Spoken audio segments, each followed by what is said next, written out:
nice to be back in my in Southwest Florida where I live. I know this has been a tough storm on a lot of people. The positive now is we're down to about 60,000 people out of power in this area of the state.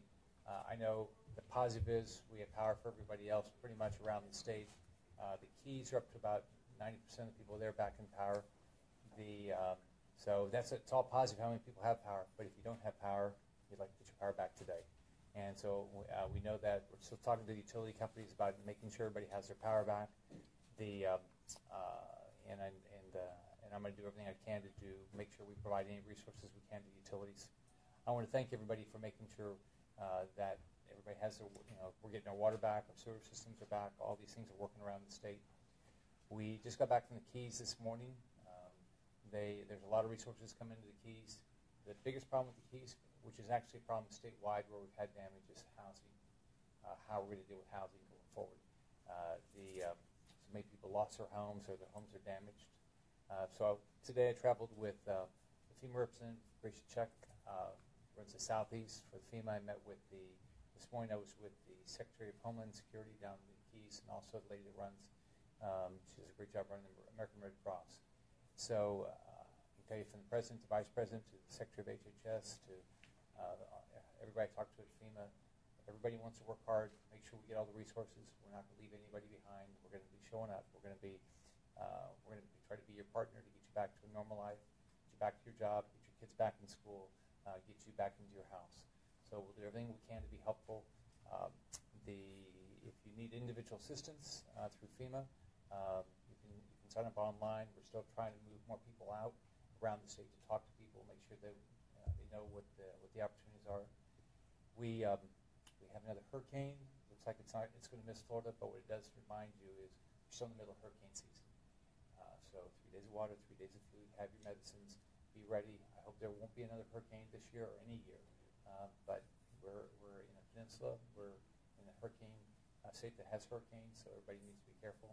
Zika, so far we haven't had any active transmission of Zika in the state. We've got a lot of standing water, and some of this water we talked about a few minutes ago is going to take a while to run off. So it's not going to run off anytime soon. Everything you can do to get rid of standing water around you, wear bug repellent, wear long sleeve, anything you can do is possible. Heart goes out to the families in Puerto Rico and the Virgin Islands. I talked to both their governors this week. Two hurricanes in 2 weeks. It's just going to be devastating for those two islands. So we hope they do fine. We've got to get our state back to work. Visit Florida's with me. Ken Lawson, who runs Visit Florida. We've got to get people, our tourists back. We're a tourism state. We've got to get them back here. We have a variety of programs to help businesses, short-term loans. SBA has some longer-term loans. Sissy Proctor's traveling with me to try to get that message out to everybody. So if you hear of a need that's not met, give me a call my office, and I'll do everything I can to respond to it.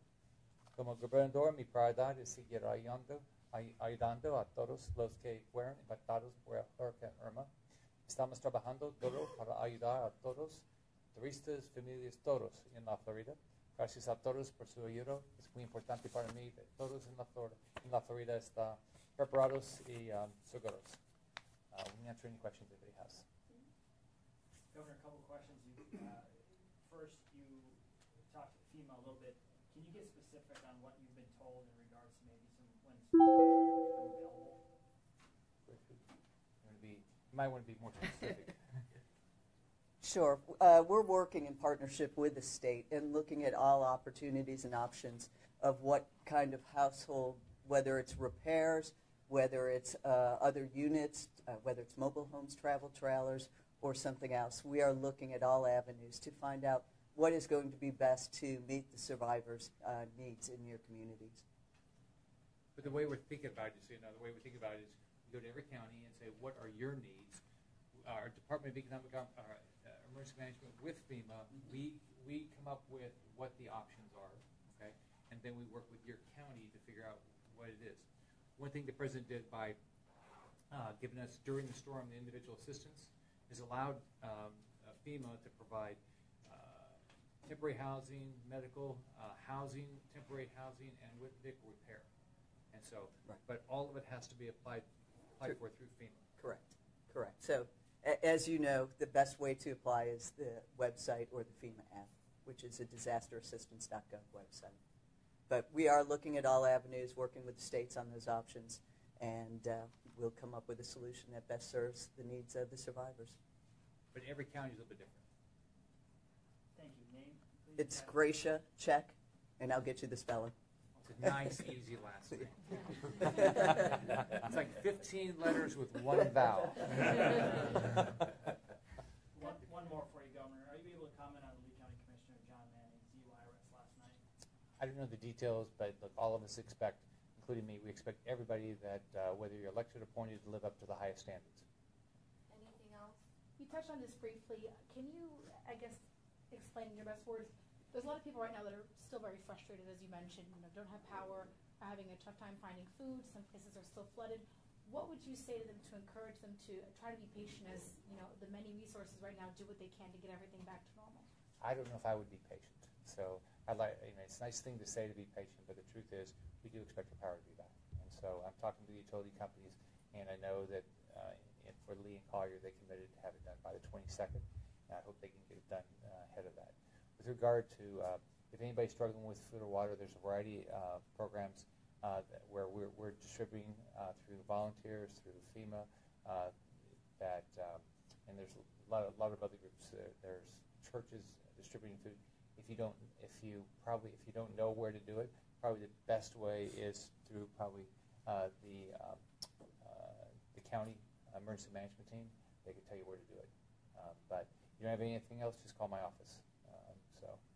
And we'll figure it out. Yeah, Governor Scott, remind them too, just about every mayor's here. Reach out to the mayor's offices.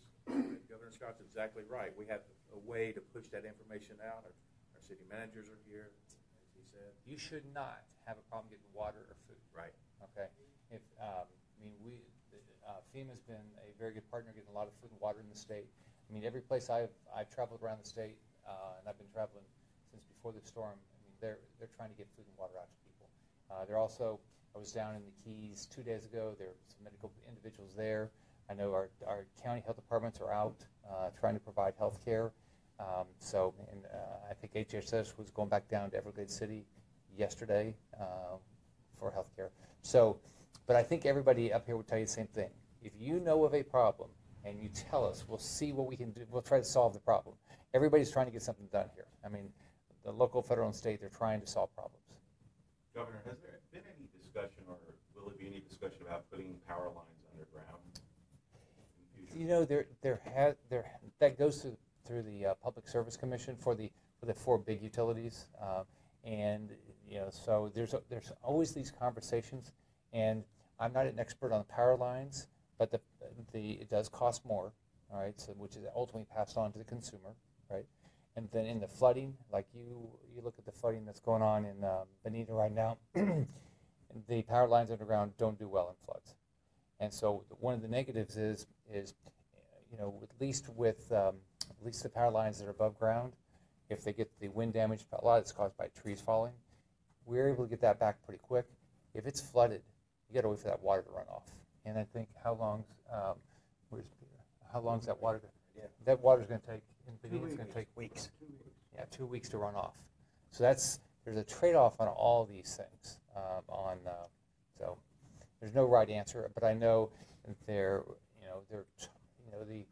my experience so far in doing this job for about 7 years is the utilities are constantly thinking about ways to harden their assets to make it so we don't lose as much, or if we do lose, people get their power back faster. I'd like power back immediately. So. We'll take one more. Governor, US 1 radio in the Keys was instrumental in keeping communication lines open even after the storm down there. We spoke with the sheriff yesterday. Can you just speak to a little bit about the importance of local broadcast communications in a situation like this? Absolutely. First off, thank God that we have the radio stations, we have the TV stations, and we have people wanting to get the information out there. And they are constantly informing. If you look at, we talked about this a little bit earlier, the thing that I think the state and everybody, the local and federal, everybody did together is talk about this and try to get information out to people, and I think that really did work. Then we got to also do the other things. The other way you communicate is get there. And so You take what we did was we had our Department of Transportation with our highway safety. We kept the roads open, evacuation rates going out and coming back in. And then in the Keys, there's only one road down there. So we very promptly, State Department of Transportation was down there, opening the road, cleaning the road, checking all the bridges, and they've been checking bridges all around the state to just make sure it's safe. But you name almost any group, I can tell you something that they did to move things along for people. And that's what's great about this state. This is a wonderful state of people wanting to take care of each other. They love each other. People have volunteered. When I was down in Everglade City, I think it was Sunday, I can't remember what day it was. There was a couple people with their two little boys, probably 2 and 4 years old. They'd taken sandwiches from Sarasota, and they're just delivering to people. And so they'd been in Immokolee the day before. And so it's really nice. There's so many stories like that. And there's also the stories where people scared the living daylights out of me, where this one guy in the Keys, he told me the water got up to here. He is on the beach side, and his plan was, once it got high, he was going to get in his boat. So that would not have been my plan. I would have evacuated, which is what I talked about. So thanks, everybody. Thank you.